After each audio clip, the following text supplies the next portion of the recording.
আসসালামু আলাইকুম প্রিয় ফুটবল ফ্যান্স।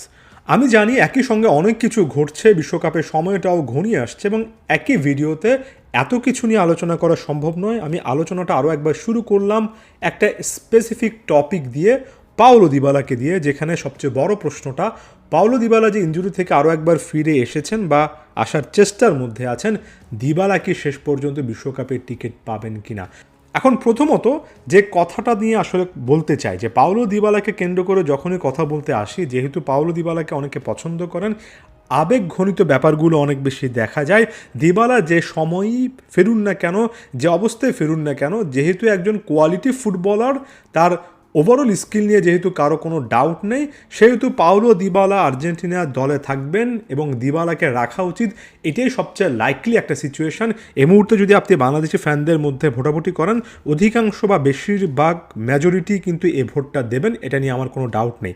তবে আমি আবেগটা একপাশে সরিয়ে রেখে যদি বাস্তবতার নিরিখে চিন্তা করি, দিবালার বিশ্বকাপে জায়গা পাওয়াটা কিংবা আসলে জায়গা পাবেন কিনা তার চেয়ে বড় কথা তার আগে বিশ্বকাপ পর্যন্ত ইনজুরি মুক্ত থাকতে পারবেন কিনা, কিংবা এবার যদি ইনজুরি মুক্ত ফুললি ফিট একটা স্প্যান কাটান তারপরেও বিশ্বকাপ দলে জায়গা পাবেন কিনা, এ মুহূর্তে দাঁড়িয়ে আমার কাছে ব্যাপারটা অনিশ্চিত বলে মনে হচ্ছে।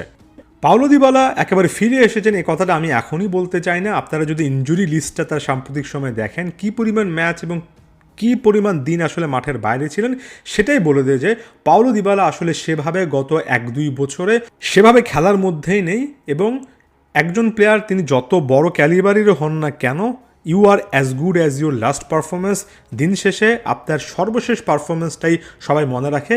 সেই বিবেচনায় একেবারে ফুটবলীয় কারণে পাওলো দিবালার বিশ্বকাপে আসার মঞ্চটা এখনও ফুললি সেট না।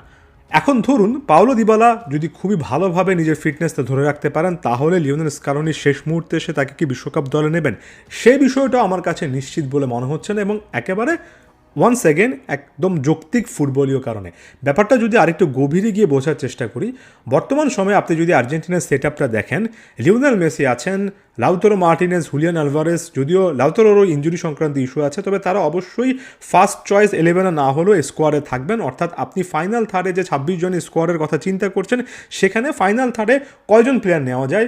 7-8 জন। এই 7-8 জনের বিবেচনায় অন্তত 3 জন বড় নাম অর্থাৎ বিগ থ্রি তো আছেন, মেসি, আলভারেজ, লাউতারো।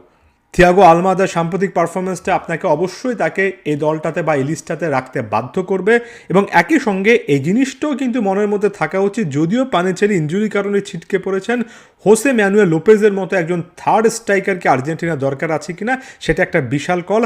আমার কাছে মনে হয় যে অধিকাংশ ফুটবল বোদ্ধারা এই মুহূর্তে আলোচনা করছেন যে থার্ড একটা স্ট্রাইকার আর্জেন্টিনার দরকার, বিশেষ করে ওই সিচুয়েশনে যখন শেষ মুহূর্তে ডিবক্স টার্গেট করতে হয়, শেষ মুহূর্তে একজন স্ট্রাইকারের ফিজিক্যালিটি, তার হেডিং অ্যাবিলিটি, এই ব্যাপারগুলো কাজে লাগাতে হয়। সেটা যদি হয় তাহলে আরও একটা স্পট কিন্তু এখানে শেষ হয়ে গেল। আপনি দুই ফ্ল্যাঙ্কে যদি উইংয়ের কথা চিন্তা করেন, যদিও আর্জেন্টিনার বর্তমান সিস্টেমটা অনেকটা উইং ব্যাক সিস্টেম, জুলিয়ানো সিমিওনের মতো একজন প্লেয়ার এবং স্কালোনি সবসময় পছন্দ করেন নিকো গনজালেজের মতো একজন প্রোফাইল, এই প্লেয়ারদেরকে আপনি কিন্তু বাদ রাখতে পারবেন না। এদেরকে আমি উইং ব্যাক হিসেবে চিন্তা করলেও শেষ পর্যন্ত তারা স্ব ক্লাবের পজিশন কিংবা ওভারঅল দলের যে একটা কোটা রয়েছে সেই বিবেচনায় কিন্তু ফাইনাল থার্ডের প্লেয়ার হিসেবেই বিবেচিত হবেন। এত কিছুর ভিড়ে আসলে নতুন কোনো স্পট থাকে না, একজনের জন্য স্পটটা তো অবশ্যই রাখতে হবে। বিশ্বকাপ দলে নিশ্চয়ই আমার সঙ্গে একমত হবেন, তিনি জায়গাটা অলরেডি করে নিয়েছেন তার পারফরমেন্সের মাধ্যমে। তিনি নিকো পাজ এ সিজনেও প্রায় 21টা গোলে সরাসরি অবদান অর্থাৎ গোল প্লাস অ্যাসিস্ট করে ফেলেছেন। নিকো পাজের উপরে আর্জেন্টিনার একটা বড় রকমের নির্ভরতার জায়গা ভবিষ্যতে তৈরি হবে এবং বিশ্বকাপ থেকেই যে তৈরি হচ্ছে, এখন থেকে যে নিকো পাজ আস্তে আস্তে অটোমেটিক চয়েস না হলেও লিওনেল মেসিকে রিপ্লেস করা লাগলে কিংবা লিওনেল মেসির সাথে একই একাদশে খেলানোরও যে একটা ব্যাপার আছে সেটা স্কালোনি ট্রাই করছেন, তাই নিকো পাজের স্পটটাও কিন্তু এখানে নিশ্চিত। এর বাইরেও অনেক প্লেয়ার থাকে, যেমন অনেকে প্রেস্তিয়ানদের কথা বলতে পারেন, অনেকে অন্য অপশনের কথা বলতে পারেন, তবে আমি অন্য অপশনগুলোর দিকে গেলামই না। অলরেডি আমার কিন্তু যে 7-8টে স্পট ছিল সেই স্পটগুলো ফিল্ড আপ হয়ে গিয়েছে, এখানে পাওলো দিবালাকে কিন্তু দেখা যাচ্ছে না। এখন চলুন আরেকটু নজর ঘুরিয়ে পাওলো দিবালা সাম্প্রতিক সময়ে তার এই কামব্যাকটার পরে কি বলেছেন সেটার দিকে যাই।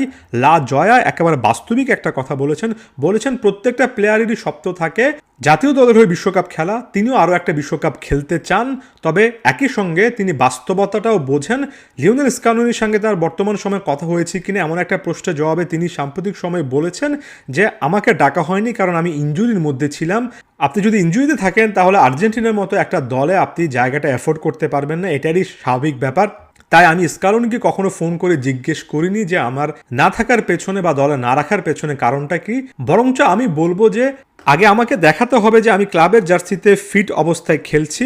স্কালোনি যা চান সেটা করে দেখাতে হবে, কারণ দিন শেষে কোচ সেই প্লেয়ারদেরকে বিশ্বকাপে নিয়ে যাবেন যারা এই মুহূর্তে বেস্ট অবস্থায় আছেন এবং সেটাই দলের জন্য বেস্ট ডিসিশন হবে। অর্থাৎ এখানে পাওলো দিবালা নিজেও কিন্তু তার বাস্তবতাটা বুঝছেন যে তিনি যে খেলার মধ্যে নেই, তিনি যে ফিটনেস সংক্রান্ত ইস্যু নিয়ে ভুগছেন, এটার কারণে স্কালোনি তাকে যে দলে ডাকেননি কিংবা তিনি যে এই মুহূর্তে লাইমলাইটে নেই, এটা খুব স্বাভাবিক একটা ব্যাপার।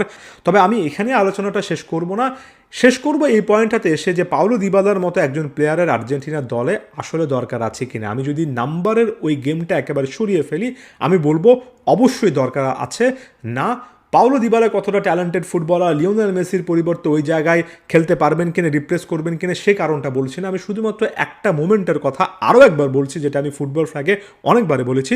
বিশ্বকাপে ফ্রান্সের বিপক্ষে ফাইনালে পাওলো দিবালার সেই ক্লিয়ারটা, যে ক্লিয়ারটা তিনি ডি বক্সে ঢুকে একটা ডিফেন্সিভ ক্লিয়ারেন্স করেছেন, যেটা না হলে কিলিয়ান এমবাপের কাছে বলটা চলে যেত এবং এমবাপে আরও একটা শুটিং স্পট পেয়ে যেতেন। পাওলো দিবালার এই এক্সপেরিয়েন্সটা, আমি আরও একবার জোর দিয়ে বলছি, এই অভিজ্ঞতাটা আর্জেন্টিনার জন্য উপকারী হতে পারে। এটা বিশ্বকাপে উপকারী হয়েছে। একজন প্লেয়ারকে অনেক মিনিট দিয়ে যে যাচাই করতে হবে ব্যাপারটা এমন নয়। অনেক প্লেয়ারের ক্ষেত্রে 10 মিনিট 15 মিনিটের এক্সপেরিয়েন্সড পারফরমেন্স, তিনি যে সিজনাল ক্যাম্পেইনার, এই জিনিসটাই কিন্তু একটা দলের অনেক কাজে লাগে, যেটা বিশ্বকাপে একাধিক মোমেন্টে পাওলো দিবালা কিন্তু দেখিয়েছেন। ফাইনালে শুধুমাত্র সেই ক্লিয়ারেন্সটা না, টাই ব্রেকারও কিন্তু ইম্পর্ট্যান্ট একটা শট জালে জড়াতে পেরেছেন, যেটা আর্জেন্টিনাকে বিশ্বকাপ জয়ের পথে আরেকটু সামনে এগিয়ে নিয়েছে। এই অভিজ্ঞতাগুলো, এই ঠান্ডা মাথার পারফরমেন্সগুলো যে কোনো দলের কাজে লাগে। Last but not the least, এটা কিন্তু অনিশ্চিত যে বিশ্বকাপ আসতে আসতে কোন কোন প্লেয়ার ফিটনেসের সর্বোচ্চ পর্যায়ে থাকবেন। অর্থাৎ শুধুমাত্র দিবালার কথা বলছি না, বাকি প্লেয়ারও কিন্তু ইনজুরি সংক্রান্ত শঙ্কার মধ্যে আছেন। এই যে নিকো পাজের কথা বলছি, সর্বশেষ একটা ক্লাব ম্যাচে তিনি কিন্তু মাথায় একটা গুরুতর আঘাত পেয়েছিলেন। অর্থাৎ অন্যান্য প্লেয়ারদেরকে নিয়েও কিন্তু ইনজুরি সংক্রান্ত ইস্যু আছে। শেষ মুহূর্তে এসে ইনজুরির কারণে অন্য প্লেয়ারের ভাগ্য যদি খারাপ হয়, নানা রকমের কম্বিনেশন যদি চলে আসে, দিবালার নামটা বারবার উঠে আসবে। তাই এই মুহূর্তে টাফ, তবে ইম্পসিবল না, বাদ দেওয়ার মতো সিচুয়েশান তো একেবারেই না। এটা বলে শেষ করলাম। ধন্যবাদ সবাইকে।